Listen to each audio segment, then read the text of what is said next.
রাজধানীর সেগুনবাগিচায় ডিআরইউ সাগররুনি মিলনায়তনে meet the রিপোর্টার্সে বক্তব্য রাখছেন প্রধান উপদেষ্টা প্রেস সচিব মোহাম্মদ শফিকুল আলম। আমরা এখন সরাসরি যুক্ত হচ্ছি সেখানে।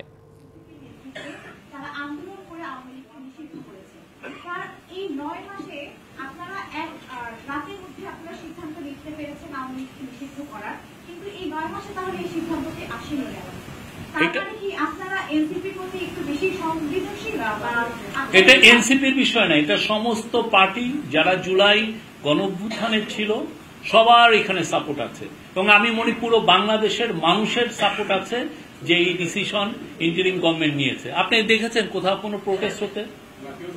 হ্যাঁ, কোথাও এটা পুরো ইউনিভার্সাল একটা সাপোর্ট আছে। সবাই জানে যে এদের দ্বারা কারো কোনো ধরনের কোনো হিউম্যান রাইটস ছিল না। আপনি ভোট দিতে পারেন নাই, আপনি একটু কথা বলতে গিয়েছেন, আপনাকে গুম করে ফেলেছে।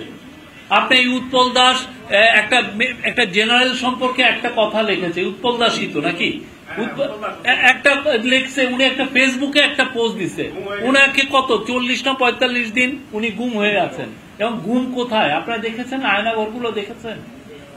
এটা কি পুরো বাংলাদেশের মানুষের সবার সাপোর্ট ছিল?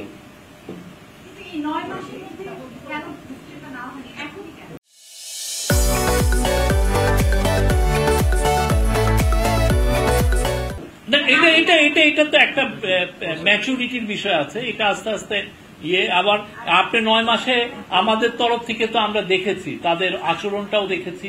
আপনি দেখেন 1400 লোক ইউএন বলছে, কিন্তু আমাদের হিসাবে এটা আরো বেশি, 2000-এর মতো। তো 2000 লোক মারা গেছে, তাদের মধ্যে কোনো অনুশোচনা আছে? তাদের মধ্যে কোনো ধরনের কোনো কি যেন রিগ্রেট আছে? কেউ বলছেন যে না সরি এই ঘটনাটা ভুলেছে, আমি এটার না। অথচ ইউএন এর রিপোর্টে দেখেন স্পষ্ট ভাবে বলা আছে হাসিনা কি কাজটা করেছে। হ্যালো, স্পষ্ট ভাবে বলা আছে যে হাসিনা কি কাজ করেছে। আচ্ছা, আমি ঠিক